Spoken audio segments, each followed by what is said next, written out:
Hello guys, welcome back to Fanfic Dojo. Today we will be listening to What If Naruto Fell in Love with Young Mikoto Part 1. I'm coming sweetie, said a womanly voice, and that made Hinata wake up with a start. She looked around the visible vicinity and realized that she was in Naruto's bedroom. She quickly looked to her side and sighed in relief. Leaving in Naruto's apartment was in no means easy. They were always around each other, and on so many occasions she had fainted in his presence, which was very embarrassing for her. But to be fair, a few of those times Naruto wasn't even wearing a shirt, and sometimes she'd involuntarily caught him when he'd come out of the shower, prompting a nosebleed, and she only just moved in 2 days ago. It had always been her dream to live with her crush, but this was getting out of hand. She had to get a grip on herself before Naruto found her undesirable, if he hadn't already. Then there was the issue of their sleeping arrangements. When they arrived here 2 days ago, Naruto immediately offered to share the bed with her, prompting further teasing from Tsunade and a punch from Sakura for his perverted idea. She felt so disappointed, but she was happy she wouldn't have to wake up every day and embarrass herself further in front of him. She also forgot about Sakura altogether. She didn't miss her disapproving of the whole situation, and didn't Naruto have a crush on the pink-haired girl? So many things to think about, but the one that was glaringly obvious even to her was the fact that she hadn't even made an effort to actually ask out Naruto or tell him about her crush on him. It wasn't because of Sakura, but she was just too damn shy to ask him out of fear of rejection. The more she thought about her inability to ask out her long-time crush, the more she felt like an idiot. She could just ask him on it, and if he doesn't feel the same way, then she would know and possibly move on. But to who? No one has ever made her feel this way, no one. How could she possibly move on when he was her entire world, her universe? It would shatter her if he suddenly started dating another girl. She wanted to slap herself. She had the best opportunity that none of Naruto's admirers could ever have. She was living with him, for crying out loud, and all she can do is nothing. No, that will not stand this time. This was fate's way of telling her that it was time. This was her best chance, and Hinata had to swallow the lump in her throat and make her way to the dining room of the apartment. She had to admire this place. It looked way better than his original apartment. She spotted Naruto sitting up on the couch while rubbing his eyes. Looks like he just woke up. She mustered up as much courage as possible. "Good morning, Naruto-kun," Hinata greeted and silently cheered herself. She didn't stutter once. "Huh, oh hey Hinata-chan," Naruto greeted back once he was aware of his surroundings. "Naruto-kun, we need to talk," Hinata said seriously. It was now or never. "Sure, what's up?" Naruto asked, sensing her serious tone. "It's about us," she stated. "What about us, Hinata-chan?" Naruto asked confusedly. "Naruto-kun, I'm. Hinata cursed herself. Why couldn't she just tell him already? "Yes, Hinata-chan," Naruto prompted. He wanted to know what was bothering her. "Ill love," she couldn't finish before everything went black. "Hinata-chan," Naruto shouted as he caught Hinata before she fainted. She'd been doing that a lot lately. Naruto didn't understand girls much, well, a lot according to Sakura. Hinata was always so confusing, but these 2 days she was downright weird. She interacted with him as little as possible, and she would pass out whenever he was around, and he had to wonder if his very presence was a curse or something. He didn't know why, but sometimes when Hinata wasn't looking his way, he would look at her and stare, to the point where he had to be reminded by a laughing Kyuubi that he was staring too long. He hadn't forgotten Kurama and what she did. The seal she made was something impossible, and he wasn't dumb enough to think that was just dumb luck on her side. He asked her why she couldn't just make a seal that would free her from the mindscape, and she told him the seal that imprisons her is designed to absorb any countermeasures taken on it. It didn't matter what counter seal or just use she made, because the seal would just swallow it up. Minato really thought things through there. Naruto apologized for her predicament, but she just told him it didn't matter, and he made her stay in the mindscape enjoyable. He felt so touched by her words that he ended up squeezing the life out of her. He shook his head and then took Hinata to his bedroom and put her on the bed. He admired her cute face for a little while and then made his way back to the living room. He stayed seated for a little while and was about to do his morning routines but was stopped by some knocking on the door. He made his way and opened it to see Sakura on the other side. "Hey Naruto," Sakura greeted. "Hey Sakura-chan, what's up?" Naruto asked. "Actually Tsunade-sama needs to see us right now," Sakura said in a serious tone. "But I'm still wearing my clothes from yesterday," Naruto whined. "No buts Naruto, come on," Sakura said. Naruto looked at his bedroom door nervously, then back to Sakura. "Okay, gimme a minute," Naruto said as he summoned his shadow clone. "Naruto, you still using that stupid perverted just you?" Sakura asked as she advanced on him. "No Sakura-chan, she's wearing clothes this tea." He was cut off with a punch on the face, sending him to the ground. "And you?" Sakura shouted as she punched the clone in the gut, expecting it to pop, but was surprised when the female clone doubled over looking like she was in pain. "Arg, what's your problem, you frickin' banshee?" shouted Naruto as she stood up and looked at Sakura murderously. "Wah?" Sakura asked dumbly. "That stupid clone was supposed to pop. TCH, so you like picking on people that won't fight back, huh? Well, you'll find I'm not a pushover," Naruto said dangerously as she stared daggers in Sakura's direction and took an offensive fighting stance. Sakura had to wonder if she was dreaming. A clone that didn't pop when it got hit. That was impossible, but to be fair, anything involving Naruto was impossible. She didn't know what to say. This was definitely a way to start up a morning right. "How is this even possible?" Sakura shrieked. "Naruto-chan, leave Sakura-chan alone," Naruto said as he got up from the ground. "Frickin' howler monkey," Naruto muttered as she made her way into the apartment. "Naruto, you her what?" Sakura questioned, waving her arms animatedly. "Naruto-chan, please look after Hinata-chan. Let's go see Ba-chan, Sakura-chan," Naruto said as he led Sakura away from his apartment. "But, she's real," Sakura shouted, confused by this. This was so weird. Naruto made her way to the bedroom and saw Hinata sleeping soundly. She wasn't as oblivious as her creator, and after skimming through Naruto's memory, she immediately felt sorry for Hinata. She was a very nice person, but her shyness was her biggest problem. If the Hyuga girl wanted to be with Naruto, then she would have to do better than what she'd been doing already. It was absolutely embarrassing to say the least. Naruto nudged Hinata softly and watched as the former Hyuga princess opened her eyes and then looked at her. "Hey Hinata," Naruto greeted with a smile. Hinata just stared at the girl. She knew this was Naruto's Oroku no Jutsu, but why on earth would Naruto turn into his female form, and wasn't he usually close to being naked in this form? Even the way Naruto was staring at her was different. "Naruto-kun?" Hinata asked, unsure. "Well, you're not entirely wrong," Naruto said. "What do you mean?" Hinata asked, confused. "I'm not Naruto, but I am his shadow clone Naruto said. "Why are you a girl?" Hinata asked, still confused. "Because I want to be," Naruto said playfully. Hinata was too confused to think too much on this, that she just kept quiet.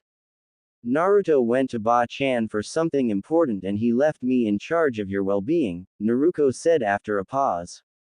"Oh," was all Hinata said as she looked down and stayed silent. Naruto rolled her eyes. What was wrong with this girl? "Seriously Hinata, you'll never be able to tell Naruto how you feel if you keep acting this way," Naruto said with a frown. Hinata's heart stopped. Did Naruto really know what was going on with her? She couldn't. She was Naruto's shadow clone, so shouldn't that mean she inhibited Naruto's character traits? Even if she was a shadow clone, she should act exactly like the original Naruto, right? She had to make sure. "What do you mean?" Hinata asked. "I mean your little crush on him, that's what," Naruto said impatiently. "How?" Hinata was cut off before she could ask with a hand. "Look Hinata, Naruto isn't getting any younger and you not helping yourself with dodging every single opportunity you get to confess. What if someone else takes him, huh? What then? You'll have no one to blame but yourself and you'll end up living with regret," Naruto said to Hinata seriously. Hinata listened carefully to what Naruto said. She had to admit Naruto was nothing like Naruto, they were complete opposites. I don't know how to do it without fainting, Hinata said sadly. She tried this morning and even that backfired in her face. Don't push yourself too much and just start things slow. You need to get to a point where it will be comfortable to tell him how you feel without passing out, and it's pretty obvious that you in particular can't just rush in and tell him how you feel, but there's another way, Naruto said with a grin. There is? Hinata asked with hope. The spring festival is happening in a month and that will be the perfect place for you to tell him your feelings, but you have to start with asking him out first, and I know it's gonna be hard, but you have to keep in mind that you're not confessing your love for him yet but just asking him out. Don't worry about any competition for now since Naruto isn't exactly interested in anyone, however even he can't stay single forever, Naruto said. Will you tell him about my feelings? Hinata asked scared. No Hinata. You're the one who loves him, Naruto said, and for the first time Naruto got a good response from Hinata as she smiled at her.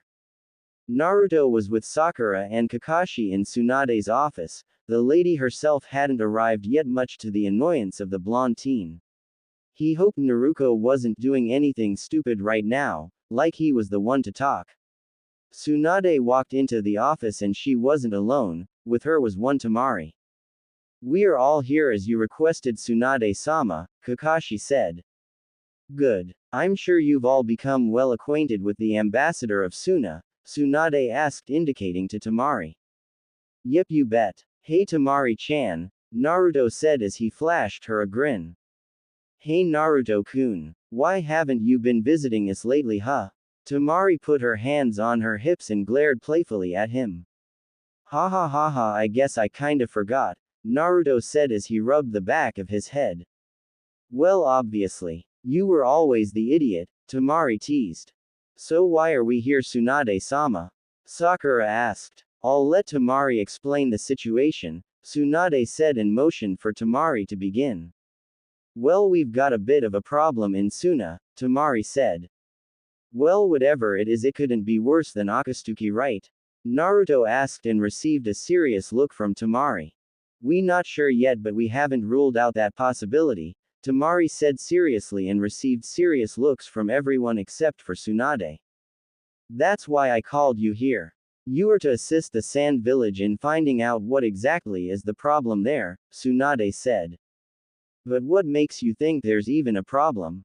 Sakura asked. Because some of our shinobi were attacked by an unknown assailant, and this has been happening for a few weeks and lately as well.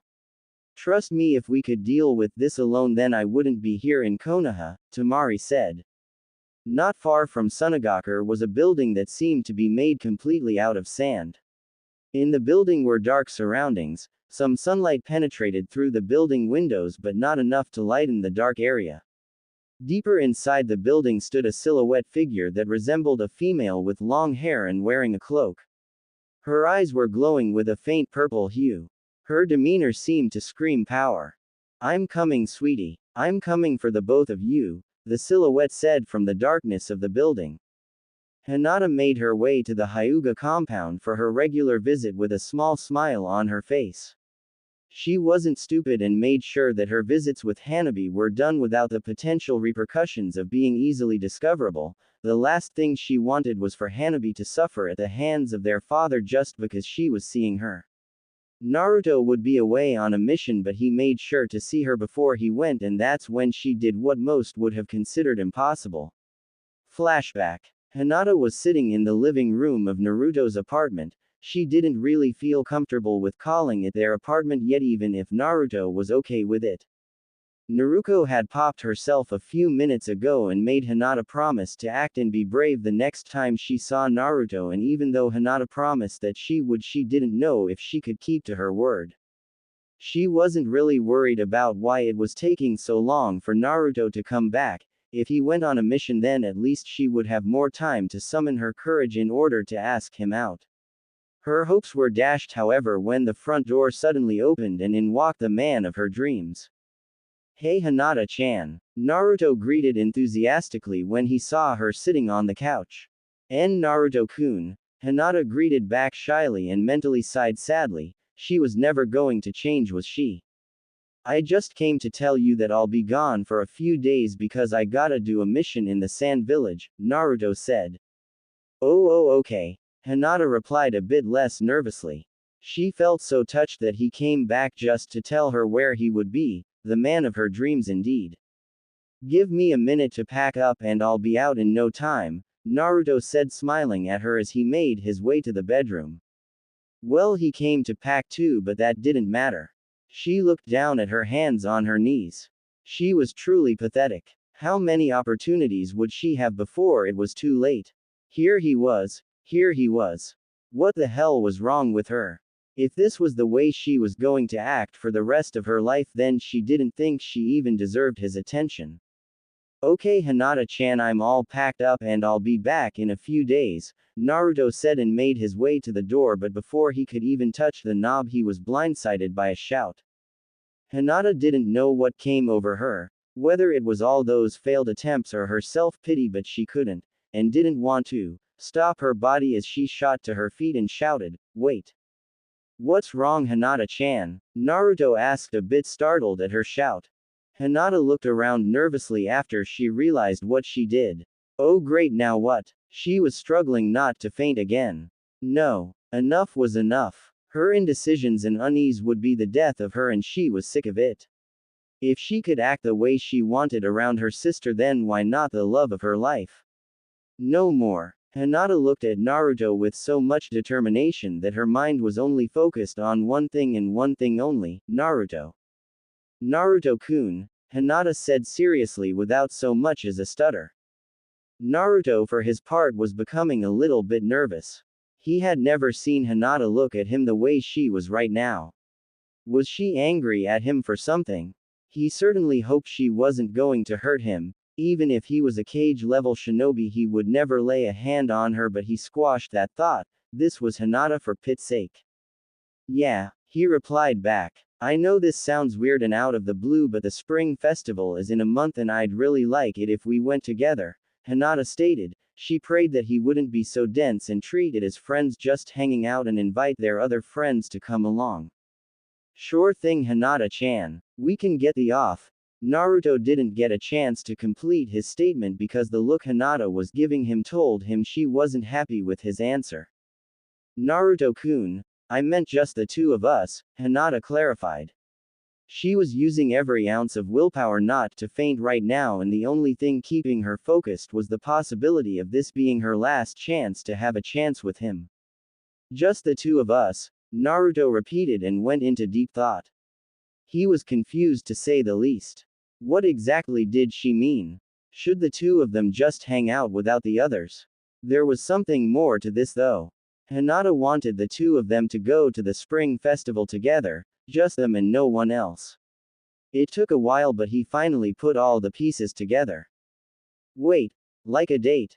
Naruto asked in surprise. He never would have expected it to be a possibility of someone asking him out. Well, Sakura was a prospect, but even that was in his wildest fantasies when he was 12.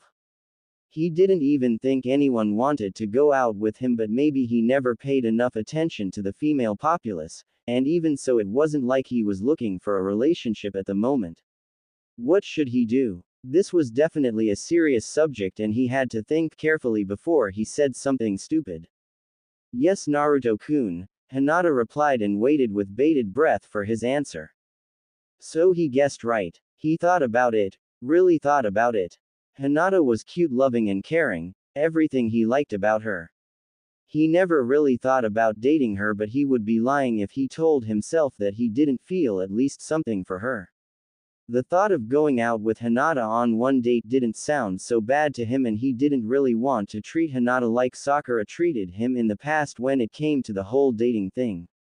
Isn't it supposed to be the guy that asked out the girl? He said with a cheerful grin. Please answer me, Naruto-kun, she pleaded. She just couldn't wait anymore. I think. Naruto took a dramatic pause just to annoy her a bit. Naruto-kun, Hinata whined. She wasn't even worried about fainting anymore. The only thing she desperately wanted was a positive answer. That would be a great idea, but let me, Naruto said as he walked to an elated but confused Hinata. Hinata-chan, will you go to the spring festival with me? Naruto asked. He felt like she should be the one to deserve the option, not him. Hinata pretended to think about what he said. I'd love to, Naruto-kun, Hinata replied, giving him the most beautiful smile he had ever seen. Naruto looked at her. This would definitely be interesting. So why do you want us to go on a date anyway? Naruto asked confusedly. Well, sigh, I want us to enjoy the festival together, Hinata replied and sighed in relief when she saw that he bought it.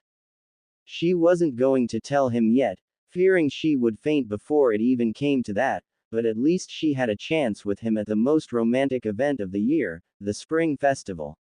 She still couldn't believe he said yes, and better yet, he asked her out too. God, she loved him. He always found a way to make sure the people he cared for actually felt his care. Okay, that's cool. I gotta go now, but I'm looking forward to our little date, Naruto replied with his famous foxy grin and then left the apartment. As soon as Naruto left, Hinata fainted, but this time she had huge grin on her face. Flashback end. It was like a dream to her. Naruto and her were finally going out, even if it was just one date. She was mostly surprised at herself for her courage. It would come and go at times, but never like this. She felt so proud of herself for achieving phase 1 of her lifelong dream, like really, who would have thought it? She giggled like a schoolgirl. This was so amazing. She quickly masked her emotions when she approached the Hyuga compound. No way in hell would she give these people any advantage on her. She went through the gates and greeted the guards politely, knowing full well that they wouldn't greet her back. She made her way through the Hyuga compound and went straight to the branch area where she saw Neji with Tenten and Rock Lee. Hey guys, Hinata greeted them politely. They greeted her back accordingly. Wow, Hinata, you positively glowing today. What happened? Did you get lucky last night? Tenten asked mischievously and received sputtering from the poor Hyuga girl. No. Hinata stuttered out. Tenten-chan, Hinata-chan would never do something so unyouthful. Lee screamed. Unless it's with Naruto, Tenten added with a giggle. I'll see you guys later. Hinata hurried away from them so she wouldn't get any unwanted ideas. Not cool, Tenten, Neji said stoically, but his mouth did twitch. Hinata made her way carefully to Hanabi's sleeping quarters. There was a reason why she visited Hanabi at this time in particular, reason being it was the time when her father would be involved in important meetings or in his office sorting out important documents, giving her perfect time to see Hanabi and leave before she was discovered. Hanabi wasn't allowed to see her, well, officially anyway, but that didn't stop the two sisters from sneaking around and keeping in contact with each other. Hinata had her doubts that Hanabi would commit to this, but was pleasantly surprised with Hanabi spending every single time she could with her. She concentrated when she approached Hanabi's room, and when she opened it she saw the two occupants. Hey Hanabi-chan and Akane-chan, Hinata greeted.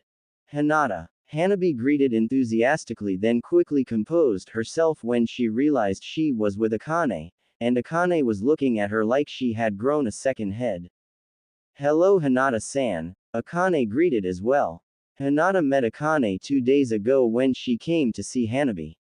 Akane was a sweet and innocent girl, and Hinata knew she would be a good influence on Hanabi, which was great. So what are you two doing? Hinata asked. Nothing really, Hanabi shrugged. We were just talking about random things, Akane replied. No, you the one who's been talking, Hanabi replied irritably, but Hinata saw through it and knew Hanabi's didn't mean it. Sorry, Akane said sadly. Hinata gave Hanabi a look and Hanabi sighed. I didn't mean it like that, Akane, Hanabi said softly. Akane smiled at Hanabi and Hinata felt happy for them. Things were just falling into place. Arg, I hate traveling for so long. Naruto shouted out, annoying anyone in the vicinity. Naruto-kun, how many times have I told you that you're so annoying? Temari said irritably. I don't know. 12 times, Naruto guessed, and everyone groaned. Naruto, we've only been on the road for a few hours and we'll only arrive in Suna tomorrow, so I don't think now is a good time to complain, Kakashi said, reading an old classic of his favorite book. Okay. I'll complain later, Naruto said nonchalantly, and everyone groaned again. So Naruto, how have you been doing lately? Sakura asked and checked to make sure that Kakashi and Tamari were not listening in on their conversation. Pretty cool, and you, Sakura-chan? Naruto asked, being polite. It's been alright, but I was wondering something, Sakura said, eyeing him. What's on your mind? Naruto asked. Do you think I'm attractive? Sakura asked. Of course I do, Sakura-chan. Naruto said. Okay, so why won't you ask me out anymore? Sakura asked curiously. Well, to tell you the truth, I realized that I liked our friendship more than a potential relationship, and besides, I'm not the same impulsive kid I used to be, Naruto said. Sakura frowned. So does that mean you don't have a crush on me anymore? Sakura asked, surprised. You'll always have a special place in my heart, Sakura-chan, but I know that even if I did ask you out, the results will be same as they always were, Naruto replied. But what if I was willing to give it a try? Sakura tried. Surely he should be getting where she was going with this. Then I'd accept it as you and me going out as friends, Naruto said, thinking that's what she wanted to hear him say, since she wanted him to be more mature, and besides, he really didn't want that kind of relationship with her anymore. What if something happened there that conveyed more than friendship? Sakura asked impatiently. Don't worry, Sakura, I wouldn't try anything to jeopardize our friendship, Naruto replied offhandedly. What an idiot. Sakura silently fumed. She was getting nowhere with this. Why did he have to make things so difficult? She couldn't just tell him that she wanted to date him, because she would lose power over the topic, and the one that she loved was being in control of any situation. She decided not to go any further with the topic for today. So what happened 2 days ago at Tsunade's office? Sakura asked, changing the subject. Well, Naruto began. Flashback. Naruto made his way into Tsunade's office. He saw the Hokage herself sleeping on the job inside. He saw Sakura earlier downstairs, and she told him he would witness this if he came in at the moment. For a fleeting moment he thought about making a prank here, but then decided, for the betterment of his health and safety, that he would not commit such an act, yet. Hey Ba-chan, wake up! Naruto shouted, and Tsunade woke up with a start. What the hell, you damn brat! Tsunade shouted. I'm here as you requested, Naruto said seriously.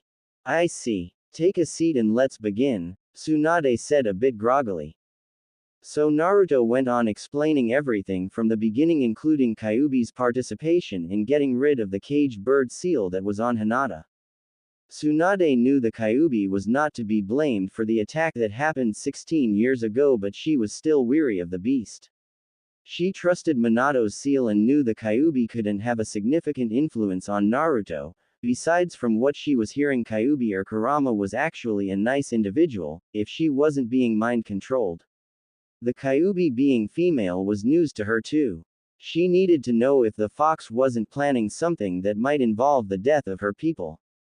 Naruto, it isn't wise to just trust anyone or anything that shows you kindness, Tsunade said seriously, expecting Naruto to understand her meaning, but all she got in return was a glare. If you're trying to insinuate something about Kurama, then just drop it. Yes, she was involved in the Kyuubi attack all those years ago, but she wasn't in control of herself. She even healed me every time I got hurt, even if she was mostly thinking about her own survival more than mine. She has shown who she is these last few months, and I can honestly tell you that she has no ill intention towards anyone. She even forgives my father for imprisoning her and doesn't hold a grudge against Konoha, Naruto said seriously. She could be trying to try. Tsunade was cut off. Look, I know it's hard to believe, but trust me, Kurama has a good heart and she wouldn't hurt me. I trust her. Fine, but I'm still not convinced yet. Is it possible to speak to her? Tsunade asked. Sure. She can hear and see you, but she can't speak back, so I'll speak for her, Naruto said, and then the conversation continued from there. Flashback end. Oh, by the way, What I told you is an S-rank secret, so don't tell anyone, Naruto said. Yeah, sure, you can count on me, Sakura said. What are you two doing back there? Come on, we need to pick up the pace. Temari shouted over her shoulder as she dashed forward onto some trees. Naruto and Sakura focused and went after Kakashi and Temari. They almost forget about the urgent matter at hand. Whatever was happening in Suna would be discovered soon enough. Finally, we're here, Naruto screamed excitedly. He was used to coming to Suna with all the missions he'd done in the past, but the hot desert was still something that annoyed him to no end. He marveled at the size of the sand village. Ever since the whole fiasco of Akatsuki, this place really took a turn for the better. Yay, Sakura said unenthusiastically. She wasn't exactly in the mood for anything because even if it was early in the morning, the heat of the sun was beating down on her relentlessly. Plus, with her failed attempt to get Naruto to ask her out, then her mood would be considered justified right now. Okay, come on, let's hurry, Temari said as they quickly went through the gates of Suna and made their way through the village to the Cage Tower. I'll kill you, Gaara said venomously. Wait, Gaara, you've got to relax. Kankuro shouted frantically. No, I have had enough of you, Gaara said as he shot sand to the nuisance. An explosion was emitted from the vicinity. No, Kankuro screamed in despair. That will teach you not to mess with me, Gaara said, glaring. Arg, what's wrong with you? Now we have to start with the paperwork all over again, Kankuro said angrily. It was annoying me, Gaara said, glaring at the broken table with torn paper. And the table? Kankuro asked, annoyed. Nothing but a casualty, Gaara said simply. We really gotta get you a girlfriend, man, Kankuro said bluntly. So I leave for a few days and you two are already up to no good, Temari said when she opened the door and saw the mess in the office. Hey, don't talk to me. Talk to our Cage, Kankuro said, glaring at Gaara, who just shrugged his shoulders. You too, Temari shook her head. Hey Gaara, Kankuro, Naruto greeted them. Oh hey Naruto, Kankuro greeted upon noticing the visitors. Uzumaki, how are you doing? Gaara acknowledged with his usual calm demeanor. Great, Gaara, but I see you still as impatient with paperwork as ever, Naruto smirked. Just wait until you're Hokage and then you'll see how aggravating this part of the occupation is, Gaara said, rubbing his temple. Don't worry, once I'm Hokage I'll show you how to do it right, Naruto replied. Looking forward to it, Gaara smiled. Sorry to interrupt, but I'm aware that we were summoned here on urgent matters, Kakashi cut in. He didn't want to, but they had a job to do. Yes, Kakashi-san, you are correct, Gaara stated. So could you explain to us what's going on here? Sakura asked. I'm sure Temari has given you a brief explanation on the situation, Gaara said, but got a sheepish shrug from Temari. I thought you could do better, she replied sheepishly. I see. Well, to start off, 5 days ago I sent a few shinobi around the village for their regular patrols, and in order for the patrols to be successful, then the range that the patrol units are supposed to cover is large. As expected, the patrols were going accordingly and the circulation of shinobi deployed and returning back was exceptional. However, problems started to become visible with patrols from the west area of the desert not reporting in after their patrol hours were finished. I sent a further number of shinobi to check and make sure nothing bad had happened, and to my surprise they all returned with the missing patrolman and woman, but that wasn't the surprising part. All of the ninja were extremely drained, to the brink of unconsciousness, and with further analysis it was discovered that they had lost a significant amount of chakra from their systems. For a moment I thought it was due to chakra exhaustion, but it was discovered that the chakra was forcibly taken from them. I asked a few of the conscious shinobi of what happened, and I was told that they were attacked by a cloaked woman. Ever since then I have called all shinobi from their patrols in order to increase Suna's defense against a potential threat, Gaara surmised. No way. You and I are the most powerful people around here, so let's go find this lady and kick her butt, Naruto said with a fist raised. Don't be an idiot, Naruto-kun. We have no idea what we're dealing with, Temari said irritably. No, Temari. Naruto is right, Gaara stated. Oh hell no. You're not going anywhere, you hear me, Gaara? Tamari shouted angrily. She wasn't going to let this happen. She almost lost him to Akatsuki and she wasn't going to let that happen again. We can't just wait for the inevitable. I'm Kazekage and it is my duty to protect this village, and with Naruto and his friends providing assistance then it should work out fine, Gaara said.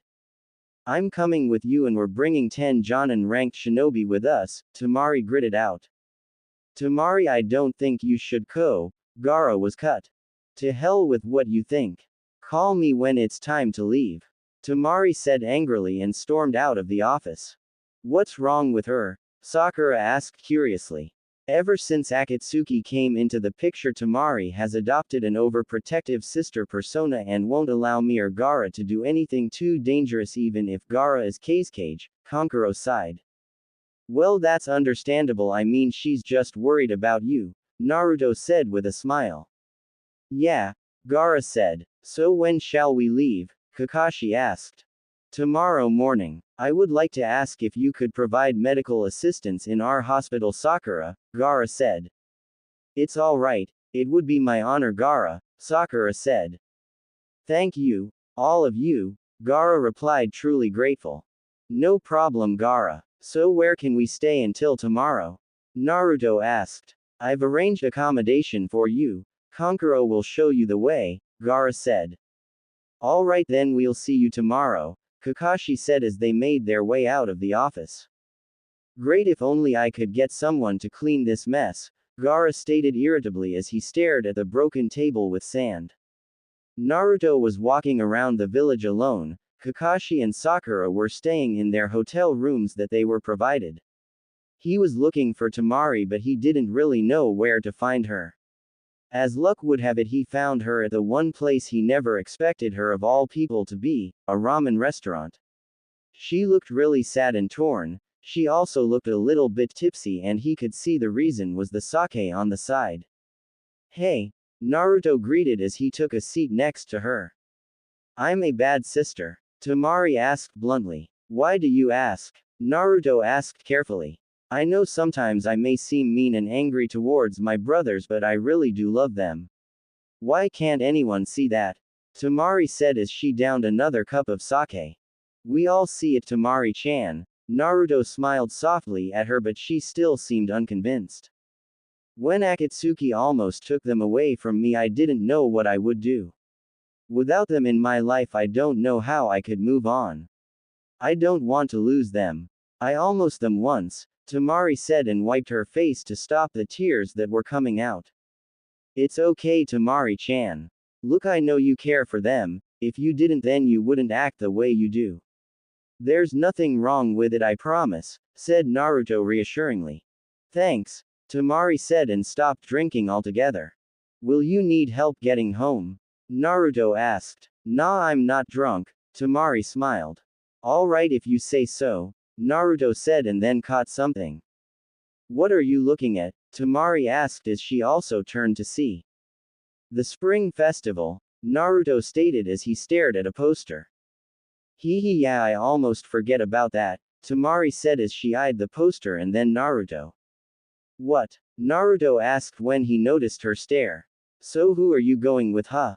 Tamari asked seductively. I'm going with Hinata, Naruto said nervously. What? You're not taking me? Tamari asked. Well, Naruto couldn't think of anything. Ha ha ha ha. Relax, I'm only teasing, Tamari said mischievously. Oh, so wait, who are you going with? Naruto asked. I'm going with the laziest guy on the planet, Tamari said in mock exasperation. Oh yeah, I almost forgot, you and Shikamaru were going out, Naruto said embarrassed. Exactly, and do expect me to cheat on my boyfriend by going out with you? Tamari asked, raising an eyebrow. No way, Naruto shouted. My point exactly. Good for you though, you and Hinata, Tamari smirked. Yeah, Naruto said nervously, but he didn't know why he was feeling that way. Finally, I was wondering when you would notice, Tamari said. What are you talking about? Naruto asked. Never mind, I'll see you tomorrow, Naruto-kun. Thanks for the food, she called out as she made her way out of the restaurant. Food. Naruto questioned and got his answer in the form of a bill. Damn you, Tamari, he said as he made his way around the village. It was late now and he knew he should be resting, but he didn't care. He looked into the distance and saw that all too familiar cherry blossom hair. Hey Sakura-chan, Naruto shouted. Hey Naruto-kun, you just the person I've been looking for, Sakura said, smiling in his direction. She soon realized a while back that she was doing everything wrong in order to obtain his attention, so now she was going to do everything to let him know that she was available for him. What's up? He asked, noting she called him Naruto-kun instead of just Naruto. There's this beautiful new park they made and I wanted us to check it out, Sakura said sweetly. Sure, if that's what you want, Naruto shrugged. Great. She beamed at him, then took hold of his hand and led him in the direction of the park. They arrived and there was no one in sight. Sakura knew this was perfect. They sat and talked for a little while, mostly on their lives and finding out more about each other. Sakura had to admit that this was probably one of the most precious moments she'd ever had with anyone other than her parents and Ino. Okay Naruto-kun, we need to get to a serious subject, Sakura said. She felt like an idiot. If she wanted to date him, then she had to be direct and not discreet. What is it, Sakura-chan? Naruto asked. I know that on many occasions I disregarded your affection towards me, but now I'd like to say that I'm really sorry for that and I would like to go on a date with you, Sakura stated as she stared deep into his eyes. For years he waited to hear those words come out of her mouth, but right now he felt empty. He cared for her greatly, but not to the extent of dating her. She had been a part of his life and he didn't want to lose her over this, but he couldn't lead her on either. I love you, Sakura-chan, Naruto said. He saw her smile brightly and regretted what he was about to say next. I'll always love you, but I'm not in love with you anymore. I'm sorry, but I don't feel the same way I did all those years ago. You'll always be special to me, but I realize that we can't be anything more than really close friends. Please don't be mad at me, Sakura-chan. I'd hate myself if I was the reason for you hating my guts and not being a part of my life, Naruto said honestly. Sakura's expression was unreadable and Naruto was expecting the worst. When Sakura leaned in, Naruto closed his eyes and braced himself for a punch, but to his surprise he felt a light kiss on his cheek and his eyes locked on Sakura as she pulled away. I'm not mad at you. I can never be mad at you, even if I do get angry at you sometimes. You following what you feel, and although I'm disappointed, I understand your reasoning. You are really a good guy, Naruto, and the girl that you'll end up with will be so lucky to have you, if she can stand your obliviousness, Sakura giggled at the last part. I'm really sorry, Sakura-chan, Naruto said sincerely. It really tore at him for doing this. Naruto-kun, I love you too, Sakura smiled and stood up. Will you ever forgive me for this? Naruto asked as he also stood up. Sakura bonked him on the head. You idiot. Of course I forgive you. Sakura replied. Ouch, okay. So I guess we better make it back before tomorrow, Naruto said as he started walking. Sakura lingered for a bit and stared at his retreating form. He had definitely grown up, and even though she was disappointed, a part of expected this. You are so lucky, Hinata, Sakura thought. Come on, Sakura-chan, Naruto said. Coming, Sakura said as she made her way to Naruto, and then they made their way to the hotel. The next day, they had been walking for a few hours in the desert, followed by 20 of the highest ranked jonin that could be taken. Tamari wasn't taking any chances. Naruto was getting bored again. All he saw was sand and more sand, and he was starting to hate the color of it. He was about to say how bored he was when he saw a building in the distance. The place itself looked like it was made of continuous circulating sand because the sand kept moving. That is the area Kage-sama, one of the jonin said. I do not see anything that warrants for an attack, Gaara said, eyeing the building in the distance carefully. Wait, look, Tamari said, pointing to the direction of the building. They could see a silhouette right in front of the building, as if expecting their arrival. Welcome, the cloaked woman greeted. So have you been the one giving our ninjas a hard time? Kankuro asked. The woman seemed to be looking at each of them as if analyzing them. It was hard tell if that was what she was really doing since she was wearing a hood.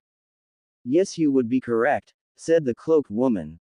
Why? Naruto asked angrily. Simple. They all have something I want, the woman replied.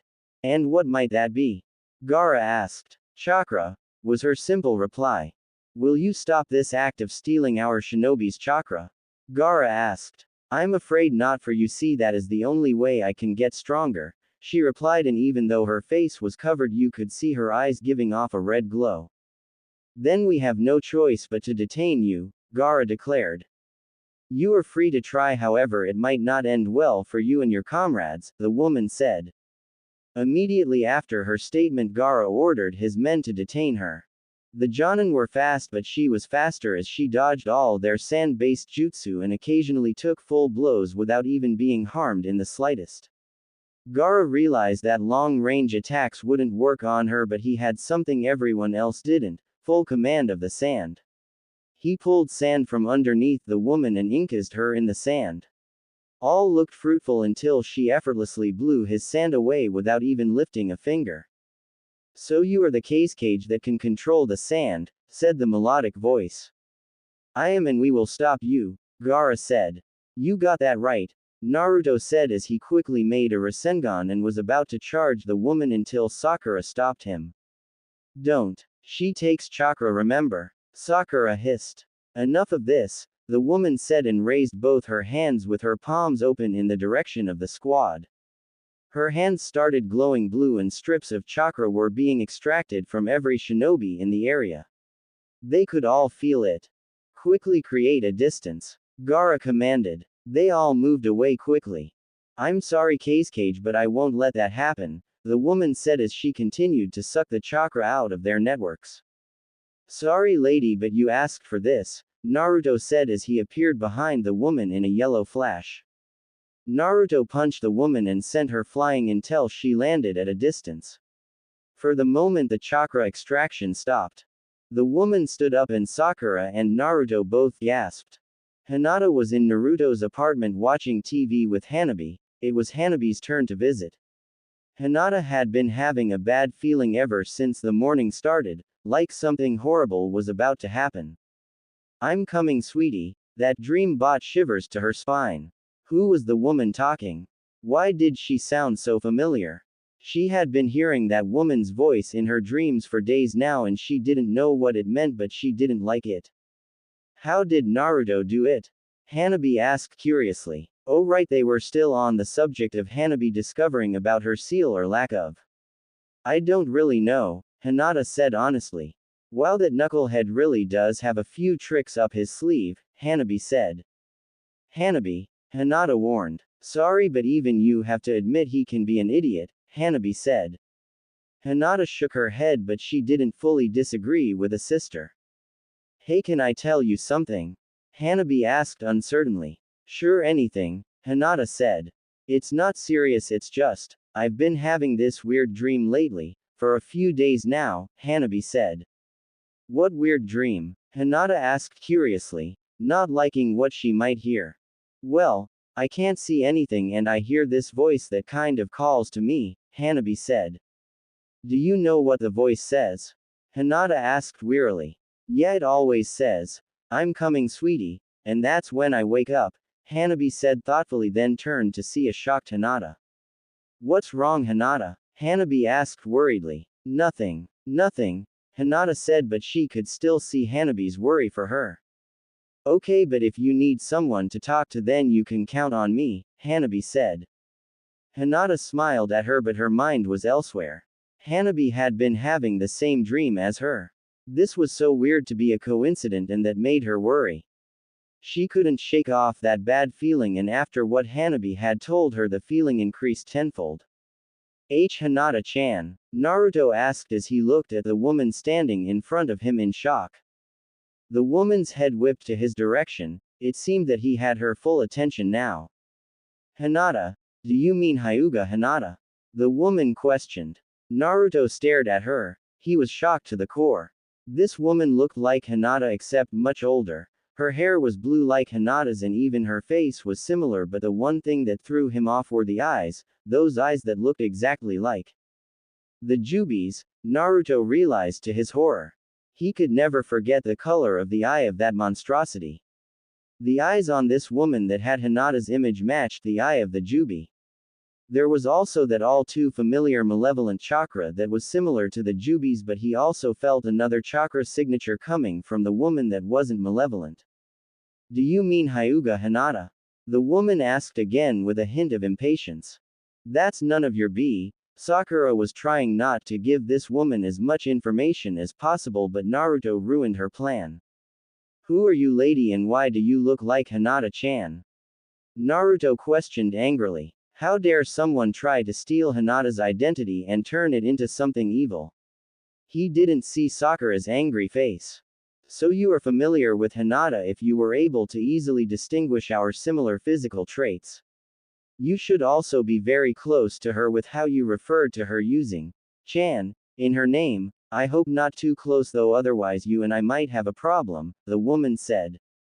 Who are you? Naruto questioned again, this time in confusion. She looked at everyone in the vicinity to make sure that they weren't preparing to attack while the boy acted as a distraction. They all seemed ready but were currently waiting on her answer, it seemed. You should have at least made a guess on who I am from my appearance, but seeing as you are all waiting patiently for me, I shall tell you. It's really quite simple if you put it into perspective. Before I tell you though, I'll give you a guess, the woman said with a smile. We don't have time for this. Kankuro shouted. Calm yourself, child. So young blonde one, what do you think? The woman asked. I think you're the Jubi, Naruto stated seriously, earning horror looks from everyone except the woman who just smiled at him. Not correct but not wrong either, the woman said, and immediately everyone went on the defensive. Fine then, who are you exactly? Kakashi asked. He was scared out of his mind. If this woman was linked to the Jubi, the beast that nearly killed all of them, then they were all in deep trouble. To put it simply, I am Hinata's mother, she said while staring directly at Naruto. Kakashi was always a level-headed ninja because he had to be, and surrounding himself with the likes of Naruto had given him a belief in the impossible being possible, but right now he was struggling to come to terms with the current predicament. He knew Hitomi Hyuga back in the days when he was in Minato's team. Minato and Kushina were close friends with Hiashi and Hitomi. When Kushina was pregnant with Naruto, it was Hitomi and Mikoto who would spend most of their time with her, helping her cope and relax, especially considering Minato being a nervous wreck when it came to the pregnancy. He worried too much about Kushina's health to the extent that Kushina didn't have any breathing space, and that was when Hitomi and Mikoto offered their assistance to a grateful Hokage. Hinata was a lot like her in more ways than appearance. Hitomi had a kind heart and always strived for the gentle approach with any problem concerning people. He remembered hearing about her death one day after giving birth to her second child, but if that's true, then who was this? He immediately ruled out the possibility of a random imposter because if memory served him right, then her chakra signature was exactly how he remembered it, except only now he could detect two chakra signatures being emitted from her body. She even looked the same except for those red eyes that looked like the Jubi's. She also immediately reacted when she heard Naruto say Hinata's name. How could this be? Kakashi was all for the possibility of believing in the impossible, but this. Maybe Orochimaru brought her back from death using that forbidden jutsu that he used to summon the past Hokages before he died, but what would he have to gain if he did that? She was just an innocent woman. And why did she have two chakra signatures? Was she a Jinchuriki? Why couldn't he ever get a break? What the hell do you mean you're Hinata's mother? Naruto shouted, surprised. That revelation really made his head hurt. I'll have to agree with him. If you are who you say you are, then technically you're supposed to be dead, Kakashi stated. Nothing ever escapes you, right, Kakashi-kun? Hitomi said, shocking Kakashi in the process. Wait, how does she know you? Naruto asked, surprised. Never mind that. What is your purpose here, huh? Temari asked angrily. To absorb all chakra in human existence, Hitomi declared seriously. Why would you do that? If you were really Hinata's mother, then you would never do that, Kakashi said, earning a glare from the woman. Do not ever question my relation to my daughter again, Hatake. The reason I am among the living is the same reason why you two retained the tailed beasts in your respective seals after they were freed or extracted from you, Hitomi said, looking at both Naruto and Gaara. How did you know? Gaara asked, shocked. Information gathering, Hitomi stated. What the hell is she talking about? What does she mean by retained the tailed beasts? A random Jonin asked wearily. Allow me to explain. When a tailed beast is sealed into a sacrifice, then it obtains mortality and lives within the Jinchuriki for the remainder of the Jinchuruki's lifespan.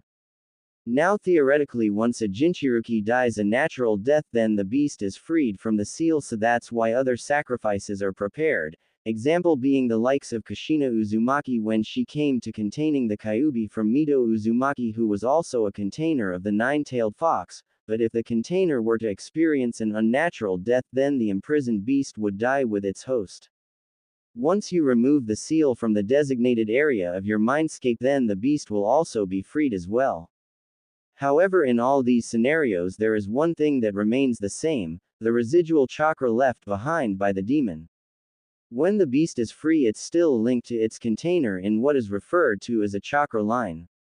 There are a few ways to sever the link permanently. One of these would be prolonged distance between the beast and the vessel, and another would be the death of the vessel altogether.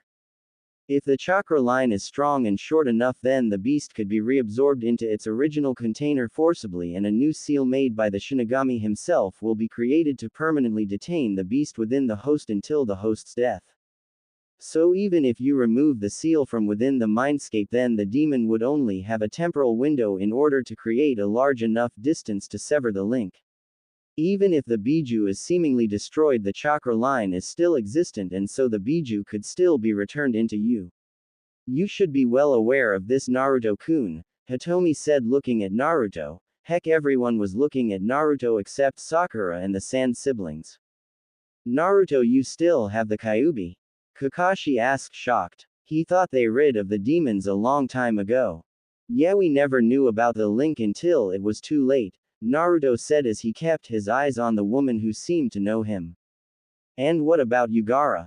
Sakura asked, still reeling from the revelation. She already knew Naruto still had the Kyuubi and had sworn to keep it secret under Tsunade's orders, but now she knew how that was possible. I have retained Shukaku, but how it happened still escapes us, Gaara replied truthfully. He was surprised one day to find himself in the mindscape with Shukaku sulking on being imprisoned again. So how does this explain why you alive? Kakashi asked, turning back to Hitomi. The chakra link between a Biju and its vessel is potent in nature, and because of that, excess chakra is leaked from the connection into the environment, whether the Biju is inside or outside its container. Demon chakra contains a part of the demon's essence, so in a way it's part of the Biju's soul. Now I don't know all the specifics, but it seemed that the Jubi had the power to actually choose a host for itself if need be, and before it was completely demised, it used the chakra that it leaked into the environment from being linked to Obito Uchiha to locate me specifically and take refuge in my decomposed body. In doing so, it actually revived me to what you see now, Hitomi said. How could you know about Obito? Kakashi asked, stupefied. The Jubi tells me what I wish to know. It is very knowledgeable in the events of life during my death period. It is even aware of the histories of Fire Country and its inhabitants, even though it hadn't physically existed until a few months ago. The 10 tails can be very handy when it calls for it, Hitomi stated with a smile. So what of the Jubi? A Jonin asked scaredly. I am its current container. Do not fear though, for it cannot free itself from my body, but it has been annoying me as of late about taking what's rightfully its, Hitomi said with a small frown. So the Jubi still exists, Kakashi said in horror. Yes, and because of its traits I have been given the ability to completely remove chakra from any individual. That is what the beast has told me anyway, Hitomi said. But that would mean killing people, Sakura said scaredly. No, the removal of their chakra would not take their lives thanks to the Jubi's weakened state in my mindscape. It would render them unconscious for a day or two, otherwise I would not commit myself to this, Hitomi said. Why are you doing this, Hitomi-san? Kakashi asked. She knew way too much about them personally not to be Hitomi. Easy, Kakashi-kun. Imagine a world of peace that didn't involve violence and jutsu. Chakra is only used for wars and killing these days and therefore is a hindrance to the world. I aim to fix that without killing anyone. I am doing this for the good of humanity using the Jubi's ability to absorb chakra, only I won't take people's life forces with it, Hitomi said. I'm sorry, Hitomi-san, but taking away someone's chakra is the same as taking away a piece of who they are and we can't allow you to do that, Kakashi said seriously. Kakashi is correct. If you take away our chakra then you taking away a piece of ourselves with it, Gaara stated. Hemp. I just knew you wouldn't understand. Fine, be that way, but I will change this world for the better whether you like it or not. Give Hinata-chan and Hanabi-chan my greetings, Naruto-kun, for I'm sure you know both of them if you know my eldest daughter, and tell Hiashi that I'm coming for my children. Until next time, Hitomi said seriously and disappeared in a purple flash. She knows the Hiraishin? Kakashi asked surprised. Oh man. Just wait until Hinata hears about this, Naruto said looking tired. Everyone looked tired. She must have taken more chakra out of them than he thought. That's all you worried about? Sakura shouted angrily. The Jubi was out there and all he was focused on was telling Hinata that her Suppa's dead mother was actually alive because of the 10-tailed beast that almost destroyed the entire world. Well, if she put into that perspective then she could actually see why Naruto thought that was more important. Hachu. Hinata sneezed. Someone's talking about you. Maybe a blonde knucklehead, Hanabi teased. Stop that, Hanabi-chan. Hinata sputtered with a huge blush on her face. Ha ha ha. At least I still got that over you. Hanabi laughed. Not funny, Hanabi-chan, Hinata said dangerously and then advanced on her little sister. What are you doing? Hanabi asked alarmed. Teaching you a lesson, Hinata replied as she proceeded to tickle Hanabi. No. Ha ha ha ha. Stop. Ha ha ha. Please. Hanabi laughed and wheezed. Okay, fine, I think you've had enough, Hinata said as she let up on her attack. You mean? Hanabi pouted. So do you hate me? Hinata asked, raising an eyebrow. I love you, Hanabi said. Wow, I've hardly heard you say that in a long time, Hinata laughed, earning a glare from Hanabi. I already said I was sorry, Hinata, Hanabi said sadly. Oh Hanabi, I didn't mean it like that, Hinata said soothingly as she hugged Hanabi. I feel so stupid, you know. I'll always regret what I did to you, Hanabi said as Hinata caressed her hair. One day you'll get over it, but right now all you need is love and comfort, Hinata said. Well, I'm not the only one, Hanabi said as she stared at Hinata. You right, Hinata smiled. We should do something together, Hanabi said suddenly. Like what? Hinata asked. I don't know, what do sisters usually do? Hanabi asked. Hinata said in thought, then she looked at Hanabi and smiled mischievously. I don't like the way you looking at me, Hanabi said. Come on, Hinata said. They made their way to Hinata's destination carefully to make sure they weren't being spied on, and when Hanabi saw where Hinata was taking her she immediately tried to run, but Hinata grabbed her. No. You know I don't like these kinds of places, Hanabi pleaded. It's all part of being a girl, Hinata simply replied and led Hanabi into the clothing shop. I hate you, Hanabi said as she came out of the changing room with a beautiful dark red kimono. I love you too, Hanabi-chan, and you look positively adorable, Hinata gushed. TCH. Can I change now? Hanabi replied irritably. Yeah, change into the next kimono, Hinata said and got a groan in response. They spend the day together doing anything that they could think of. Hinata had to admit that Hanabi had been withdrawn to the extent that she didn't know how to enjoy herself fully without guarding her emotions, but Hinata hoped to change that soon. Her sister deserved better. She at least knew Hanabi was changing for the better since she wasn't as cruel as before, but she still needed a little more work on her manners. Right now they were back in the apartment, but only for a few minutes more since the time for Hanabi's visit was almost over. I don't think you should come to this place anymore, Hanabi, Hinata stated seriously. Why? Hanabi asked, hurt. Hanabi, it's getting harder to keep this secret from father, Hinata said seriously. Why should we hide this from father anyway? I mean, it was part of the agreement that you'd be allowed to see anyone you want, Hanabi said. I know, but father has a tendency to get volatile, Hinata said sadly. But it's not fair, Hanabi shouted. I know, but it is what it is, Hinata said. So will you come see me tomorrow? Hanabi asked. Do you even have to ask? Hinata raised an eyebrow. You never know when the day will come that you get bored of me, Hanabi shrugged. Don't talk like that, Hinata frowned. Like what? Hanabi asked. Like I would ever leave you, Hinata said. Oh, anyway, what are you going to do about the ceiling thing? If Naruto can remove the caged bird seal, then father won't be pleased if he finds out, Hanabi said worriedly. For now we do nothing and tell no one of this.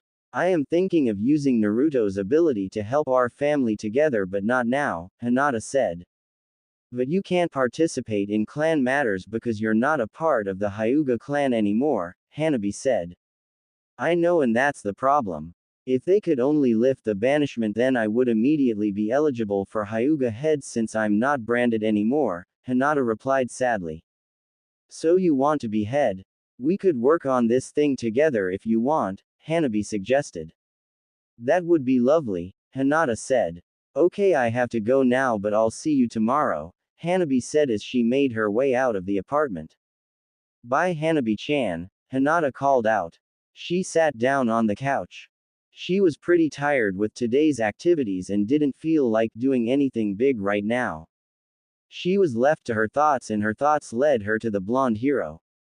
She hoped he was alright and the mission didn't take too much of him, but knowing Naruto, he probably found a way to exhaust himself. She really hoped that their date would work out, but she had to figure out a way to stay confident and not revert to her shy self. How could she do that when Naruto was the only person she knew that could make her into a stuttering mess? She hoped she figured it out soon. Hanabi was in her room practicing kanji with Akane by her side. Akane was off duty, but since they developed something close to friendship, they spent more time together. Hanabi wasn't really concentrating because she was thinking about the dream she told Hinata about. The woman's voice was so sweet, so alluring that Hanabi felt so drawn to it. The voice also held a certain kindness to it that reminded Hanabi of Hinata. It was weird, but telling Hinata about her dream seemed to spook her little. Why was she so scared? Did she experience the same thing as she did?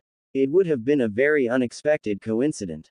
Your kanji is very beautiful, Hanabi-chan, Akane commented, and that snapped Hanabi out of her daze. Oh, thanks, Hanabi replied half-heartedly. The door opened and a guard walked in. Hanabi-sama, Hiyashi-sama requests an audience with you, the guard bowed. I see. I have to leave now, Akane, Hanabi said. It's okay, I'll see you tomorrow, Akane said. Hanabi made her way into her father's office. She walked in and found her father busy with paperwork. Take a seat, Hanabi, Hiyashi said without even giving her so much as a glance. Hanabi took a seat and started. You summoned me, father? Hanabi asked curiously. Yes. Earlier today I was looking for you and I couldn't find you anywhere in the compound, not even in the branch area, and I was curious to know where you've been, Hiyashi said as he continued his paperwork. I decided to take a walk around the village for some fresh air, Hanabi replied, and was grateful that he didn't look up at her. Where around the village? Hiyashi asked. Just random places, Hanabi shrugged. I hope you were not using that time to see your former sister, Hiyashi said, glancing at her. No, father, Hanabi lied and mentally sighed in relief when she saw that he bought it, although he still looked suspiciously at her. Good. You are free to leave, Hiyashi said with a wave of his hand. Before I go, I have to know why I can't see Hinata. Hanabi asked. I've already told you that you can't, Hiyashi said. But why? Hanabi asked. Because I say so, Hiyashi replied. But what if I really wanted to see her? Hanabi asked. What is the sudden interest in this Hanabi? You never liked Hinata to begin with, Hiyashi stated and was surprised when he saw Hanabi flinch. Yes, it's true that I never really showed care towards Hinata, but what if I wanted to try it? Hanabi asked. Enough, Hanabi. Leave now, Hiyashi said as he glared at his daughter. Yes, father, Hanabi said dismissively and left. Hiyashi sighed irritably. It seemed like he couldn't get rid of the memory of that pathetic child, and now Hanabi was acting strange as well. Hanabi flopped on her bed. Her dad was impossible. He refuses to listen to reason and treated everyone as if they were his enemy. She didn't care because she was going to see Hinata whenever she wanted. If her father were to discover, then he would be angry at her, but she loved Hinata too much to stop. Then there was the whole Naruto being able to get rid of the seal. She still couldn't grasp it. The Uzumaki idiot was able to create something that could shake the very foundation of the Hyuga clan, but how? How on earth could he do that, especially considering he wasn't a seal well, not yet anyway. He always seemed to surprise everyone with how insightful and smart he could be. She didn't understand why Hinata was so infatuated with Naruto though. The boy was way too dense for her sister, but that was just her opinion on it. She decided to get some sleep and wait for the next day. Hinata was lying on her bed in deep thought. The activities she had done with Hanabi wasn't enough to warrant her worries away. The dream seemed too difficult to think of as a coincidence. She realized to her shock that the voice she was hearing was of her dead mother, but the more shocking but was Hanabi's admission of having the same dream. Their mother died during childbirth, so Hanabi couldn't possibly know that the woman she had been hearing in her dreams was their very own mom. What did it mean though? Was it some kind of bad sign? A warning for something horrible? Hinata had never believed in bad luck or omens, but right now it was hard for her mind not to linger on those thoughts. If it was anything bad involving Hanabi, then Hinata needed to be prepared to protect her sister, even if it meant her death in the process. She really hoped it didn't come to that in the future. She didn't want to sleep at the moment, afraid of hearing her mother's voice. She looked for something to keep herself busy and saw a photo album beside the bed on the dresser. She took the book and skimmed through the pages, which mostly consisted of Naruto and the Rookie 9 with a few of Team Guy as well. She looked at more pictures and saw a lot of them consisted of women she didn't know. She was a little jealous that these women appeared way more than she did, but she would just accept it, and maybe create her own memories with Naruto. Hinata was becoming very sleepy and it was inevitable, so she closed her eyes and waited for the voice that filled her head. Sorry. Excuse me. Could you move already? Hanabi said as she weaved her way through a large crowd. It wasn't wise for her to be visiting her sister after Hinata had warned her that it was getting too dangerous to do so, but Hanabi was too excited today to heed the warning. She made Hinata food to eat as a way of showing her sister kindness, although she wasn't sure how good the food actually was because she didn't even try it when she made it, but she was sure that it was really good. She was a prodigy after all, so how hard could cooking be? She made karage with her own twist to the Japanese cuisine. This way she couldn't be accused of buying it somewhere, even though Hinata would never do such a thing. This sister bonding made her feel so happy. She hadn't felt this way in years. Who knew that all it took was Hinata to get some backbone and stand up for herself? Definitely not Hanabi. No matter how much Hinata waved off her past misgivings, Hanabi couldn't bring herself to forgive and forget them. Maybe one day, but not now. She felt she still owed Hinata more before the past can stay in the past. She looked back at the box that held the food that she had made and wanted to give to Hinata. She didn't know what prompted her to sneak into the kitchen, make the branch members promise not to tell anyone what she was doing, and then cook in solitary, but she just woke up and had the idea, which was strange because she never thought like that before.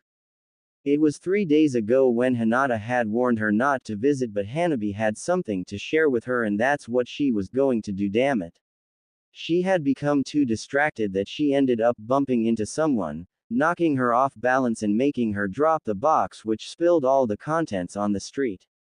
No, Hanabi whispered sadly, looking at the dirt-filled food on the ground, and she worked so hard to make it too. She was also dirty from falling, but that was the last thing on her mind. Goodness. I'm so sorry, are you okay? Said a voice from above her, and Hanabi felt arms envelope her and was helped back to her feet. Yeah, it's fine, I didn't watch where I was going, Hanabi said, not moving her eyes from that messed up food she made. No, that won't do. Please allow me to make it up to you, said a woman's voice, and Hanabi finally tore her eyes from the food and looked at the woman talking to her. Hanabi had to admit the woman was very pretty. She had long flowing brown hair, nice but fair skin tone, a beautiful face and beautiful dark purple eyes which heavily contrasted with her hair but helped outline her overall beauty.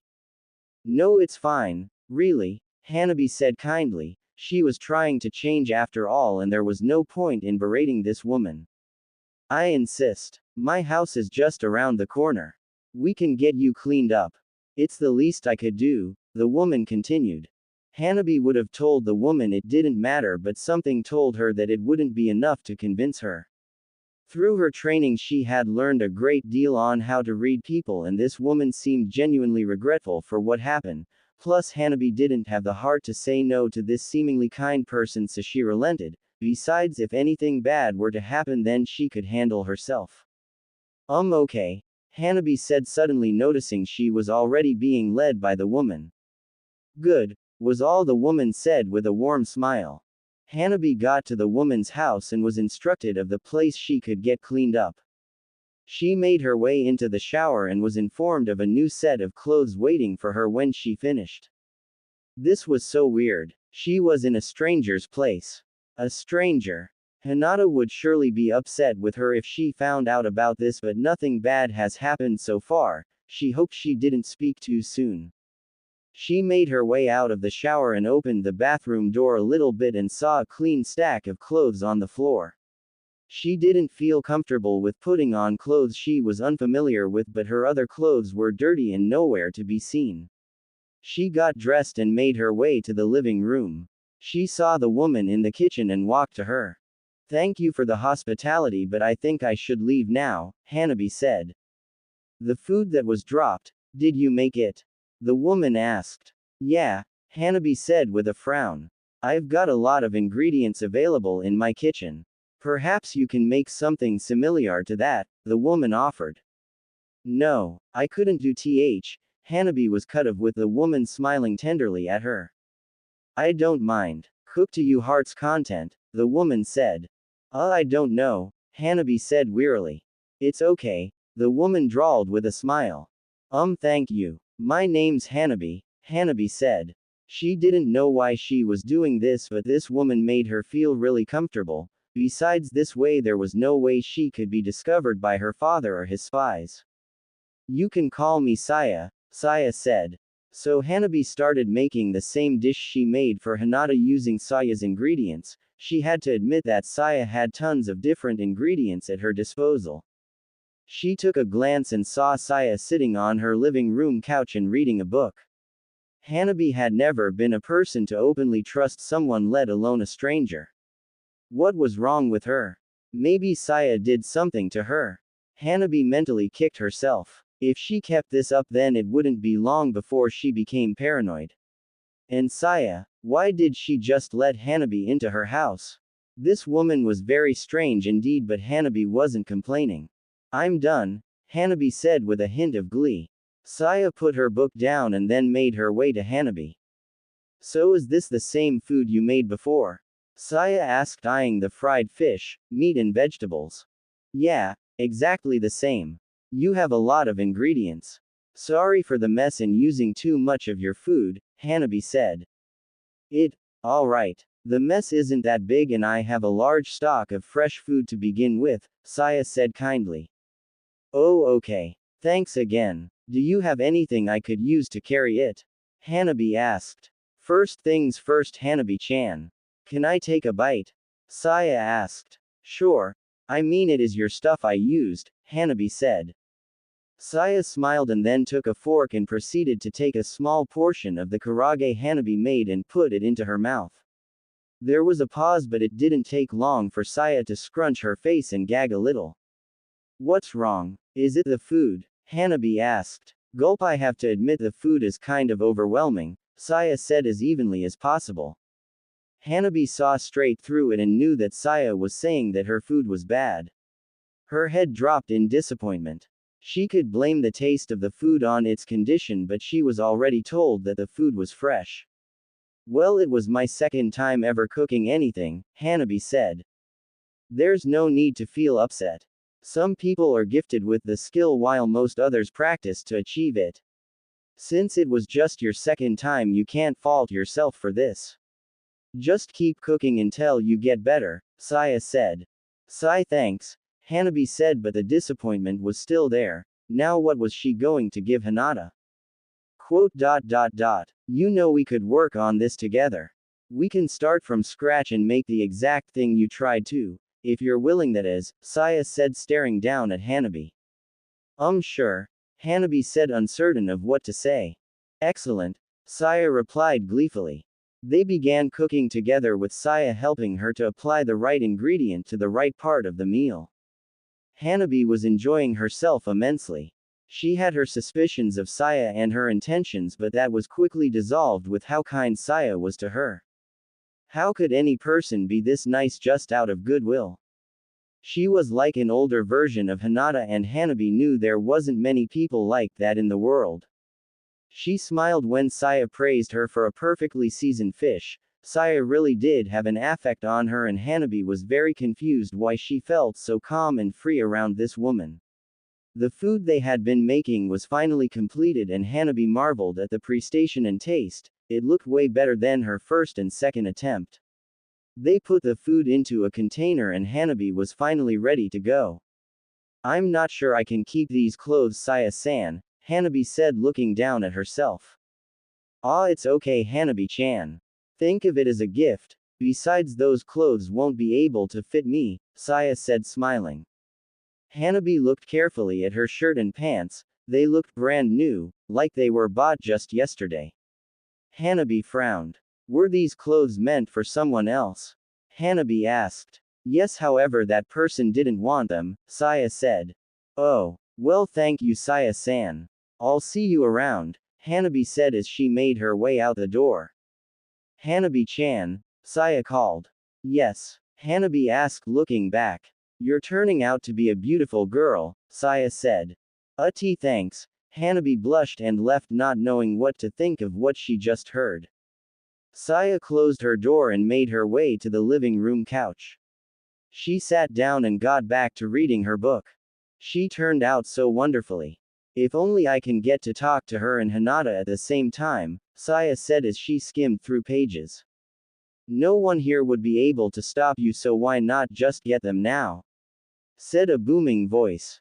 Don't be silly. I'm not just going to act recklessly, Saya said with a frown, seemingly talking to herself. Your little stunt in that desert was reckless, the deep voice reminded. It had to be done. I want people to know that I'm alive, and I couldn't do that in Konoha. I had to confuse them on my potential whereabouts. Wouldn't want mass panic now, would we? Saya said evenly. Well, there is going to be mass panic when people find out about you living, the voice continued. Can't be helped. Besides, I'm not here for anyone else but my kids, Saya said. You've been living here for months now. Why make yourself known now? The voice questioned. For my kids, she said seriously. Your reasoning bores me. These attachments you humans have to your offspring is idiotic at best, the deep voice said. Like I'd expect a demon to understand. Why are you so curious, Shinju? Saya asked. It doesn't matter as long as you take all my chakra that exist in the world, Shinju, or better known as the Jubi, said. Thank goodness you're imprisoned. It would really be horrible for you to be free rampaging and killing people just for your chakra, Saya, or better yet, Hitomi said. Bah, whatever. Life and death doesn't matter to me as long as I complete my purpose, Shinju said. Well, I'll be using your power without any casualties, Hitomi said.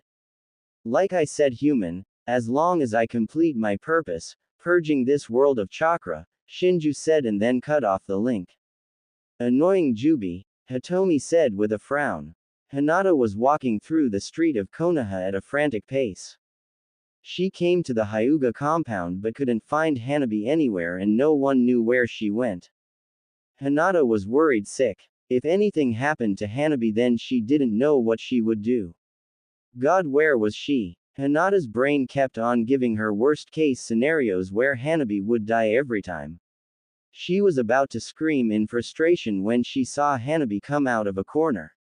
Hinata rushed to Hanabi screaming her name, not caring one bit who heard her. She quickly scooped her sister into a hug. Whoa Hinata, watch it. You almost made me drop the food, Hanabi said while holding tightly to the container. Where were you? Hinata said upset. I was making you this, Hanabi said. Hinata put Hanabi down and then took the container. She looked at its contents and found the food.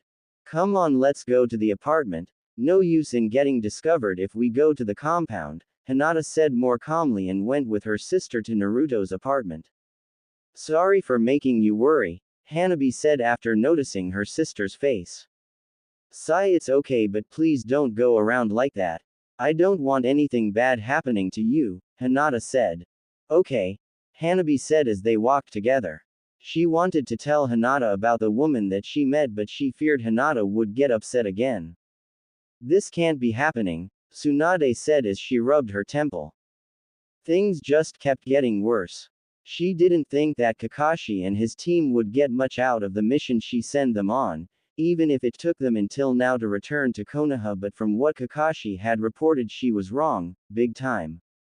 Apparently Hitomi Hyuga, someone that died 12 years ago, was alive again, and not just that but she was also the container of one of the most destructive beings that ever existed, the Jubi. God, that thing was a nightmare. It took all the shinobi nations plus reincarnated heroes of the past Hokages being among them, to take it down, and that was a narrow win to put it bluntly. Now that thing was back. She really did have the worst luck imaginable. I'm sorry, Tsunade-sama put it as all true, Sakura said. This is too much to take in, Tsunade said. Yeah, I know. Just wait until Hinata-chan finds out, Naruto said. We must be prepared for the worst. I will declare this as top priority to the other cages, but I will not use Hitomi's identity, Tsunade said. But why, Tsunade-sama? Sakura asked. We don't know anything about this situation, just like we don't know anything about the Jubi. The Jubi itself could be using her image for its own purposes and tricking us in the process. I will declare the Jubi as a triple S rank threat, but we will not label that demon as Hitomi until we can be absolutely sure. Do you understand? Tsunade said. Yeah, so what can I tell Hinata-chan? Naruto asked curiously. Just tell her that there's an enemy. Don't tell her anything about her mother's image, not until we figure all of this out, Tsunade said seriously. Okay. Naruto said, a bit disappointed.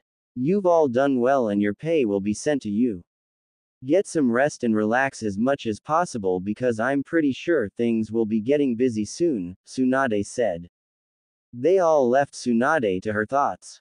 This was really bad. This could lead to another ninja world war.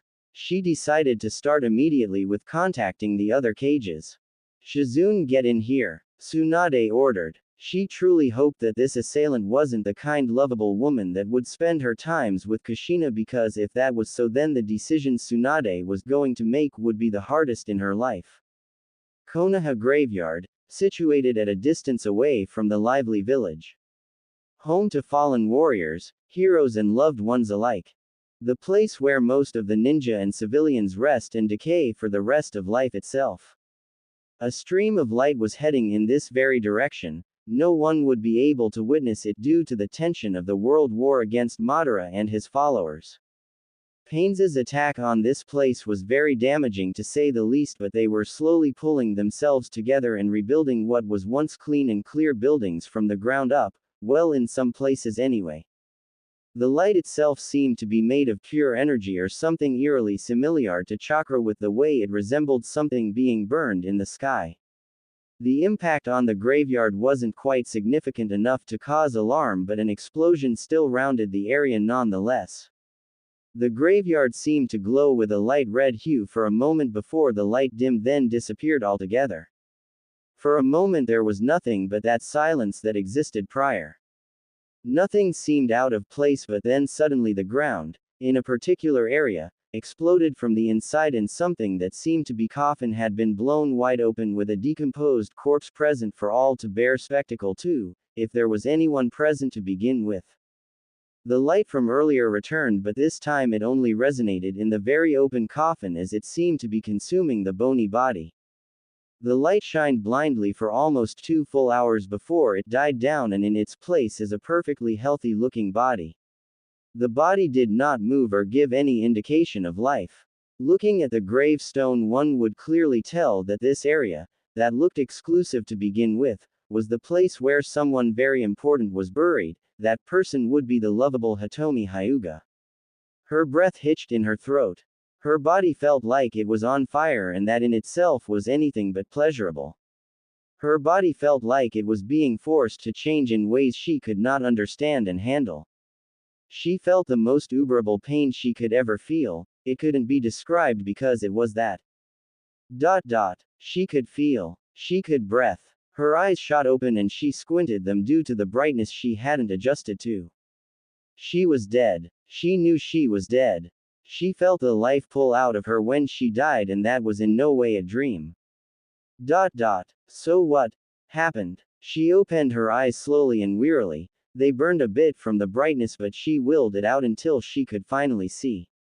It was hard to see anything at first, but that gradually changed and she was finally able to look at her surroundings. She was in a hole. She wondered if someone was playing a prank on her. She wanted to laugh. She really wanted to laugh just for the sheer weirdness of it all, but one look at herself left her stunned. She was naked. Well, not fully, since she had little clothing that hadn't withered away, but the things she was wearing were barely clinging to her frame. Was she raped? She looked around and realized she was in a coffin, and it looked more like she had been buried. She stood up and made her way out the hole. When she looked around, her suspicions were immediately confirmed. She was in a graveyard, which meant she was dead. What's going on? She whispered hoarsely. Her throat felt so sore and it hurt to even whisper, but right now she was panicking. How is she alive? She died when she was giving birth to Hanabi, so how was this possible? Allow me, human, Hitomi heard a voice say, and she would have screamed in fright had it not been for her world suddenly going black. She awoke to what seemed like an area filled with gray trees and black and lavender roses, but they seemed to have something of a path to them. Come, the same voice called, and that scared the hell out of Hitomi. What the hell was going on? She was adamant on doing anything, but she needed answers, so she went in the direction she felt the voice calling her to. It took a while, but she made her way to a clearing and looked around. This whole place seemed so dull. The sky was black, while all the other things were gray except for the lavender roses that stood out. There was also the longest tree she had ever witnessed. At least she thought it was a tree. She walked a little closer to it, but then something stopped her, and when she looked carefully she could see the outlines of a cage around the huge tree before the outlines disappeared as if they were never there in the first place. There was also this paper that hung midair with a kanji she couldn't exactly make out because it was too high. Finally, I was beginning to think that you were lost. The voice sounded like it was coming from everywhere, but she knew somehow that it was the tree talking to her. Who are you? Hitomi asked, looking at the tree. She felt so silly for such an act, but so far she was in a whirlwind of confusion. I am Shinju or Dadara. Your legends label me as the Jubi, Shinju said. Hitomi was shocked and petrified. She knew all about the legend of the Jubi and the Sage of Six Paths. In actuality, the Jubi is considered a deity, an unstoppable force that even the sage himself had no control over, one of the reasons why chakra even existed. Upon looking at the tree, she could tell that it was really the demon. That fruit-looking thing it held was a dead giveaway. If she remembered correctly, then the legend stated that the fruit the Shinju possessed was forbidden to be eaten. However, someone had not listened to the rules and ate it. It was a princess right. She couldn't remember everything, but that was what basically led up to the Shinju becoming a vengeful beast after its chakra. Well, she had chakra and the Jubi was a few yards away from her, but she didn't feel safe. Do not fear. I did not bring you back to life just to extinguish you, Shinju said. So I am alive. How? Where am I? How am I talking to the Jubi? Hitomi questioned quickly. I revived you. You are in your mindscape. And you are able to talk to me because I am sealed within you, Shinju stated coherently. Sealed? Hitomi knew all too well what that meant from what Kushina told her. She was the Jubi's container, but how? The Jubi shouldn't even exist, but when it mentioned she was in her mindscape, then a sense of dread was falling upon her. Why? Hitomi didn't know what else to say. You proved most fitting among the dead, so I chose you. I cannot escape due to the Shinigami creating a seal to make our merge permanent, well, until you die a natural death, so I cannot harm you nor allow you to die unless it is of old age, only then will I be free to do as I wish. I have gone through your memories and I can tell you do not approve of what the world has become because of chakra, so I have a proposal for you, Hitomi Hyuga, Shinju said evenly. Proposal? What proposal? Hitomi asked. She felt relieved that the Jubi couldn't be released and possible kill everyone on Earth. It also went through her memories. This was so messed up. I have the ability to completely remove chakra from any human or mortal, and originally that would have resulted in their deaths, but since I'm stuck here, then the power goes to you. Due to my weakened state, you could remove a person chakra without killing them. Shinju said. Why would I do that? Hitomi said with a frown. What was the reason for taking someone's chakra away from them? Think about it. Chakra is used to aid in violence and wars, making this world a horrible place for anyone to live in. The killing, deceiving, theft, rape, all aided by the prospect of being stronger than your opponent with the amount of chakra you have and can utilize. It provokes and creates unnecessary battles. Think of your children. What kind of world they are exposed to? What will they fall victim to? Think carefully before you give me your answer, Shinju said. Hitomi would have denied its request if it hadn't mentioned her children. She thought about it and realized that the Jubi made sense in his logic. She loved her kids very dearly, even though she hasn't seen what Hanabi looked like.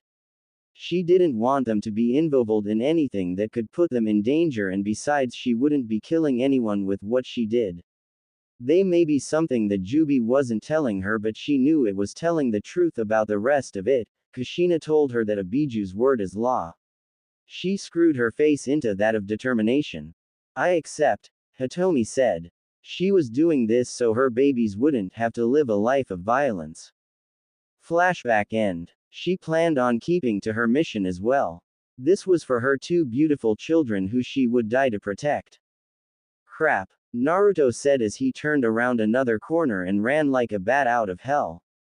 He just didn't get it. He just got back from the mission from Suna to this. When he was young, he was always deemed a loser in the eyes of the female populace, but now he was being chased, like the latest fashion wear, by a group of fangirls. He had to admit some of them did look hot, but it was platonic at best. Now he knew how Sasuke felt all those years ago. Those girls didn't want him but what he had, the titles of 2 clans, the son of the Yellow Flash Minato, the savior of Konoha. Now that he thought about it, he really did do a lot of things and he wasn't even in his 20s. There he is. A high-pitched voice squealed. He almost tripped when he heard that. He had to get away from them before they surrounded and raped him. He looked up ahead and he sighed in relief when he saw his friends. Shika. Ino-chan. Help me. He pleaded. He could feel those girls getting closer with how hard the ground started to rumble. Huh, Naruto. Hey, what's wrong? Ino shouted as she watched him run to them.